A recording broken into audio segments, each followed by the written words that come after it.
асыға күткен көктемнің алғашқы күндерімен бірге 8 наурыз халықаралық әйелдер күні де келіп жетті. Бұл бір қолымен бесікті, екінші қолымен әлемді тербеткен аналар мен нәзік жанды қыздар қауымының төл мерекесі. Болсын мерекен 8 наурыз көктемі, қыстың кетті аязының өктемі, мерекеңіз құтты болсын ханымдар. Среди весенних первых дней 8 марта всех дороже. На всей земле для всех людей весна и женщины похожи. Успехов вам, здоровья вам и счастья мы желаем. И с первым праздником весны сердечно поздравляем.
Во-первых, хочу девчат поздравить всех с 8 марта, весь коллектив.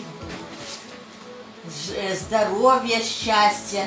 Девчонок с библиотеки отдельное, значит, поздравление. Спасибо за приглашение. Очень была рада, хоть развеяться. Вот, всем вам здоровья, счастья, всего, кто что себе пожелает, пусть все сбудется. Вот.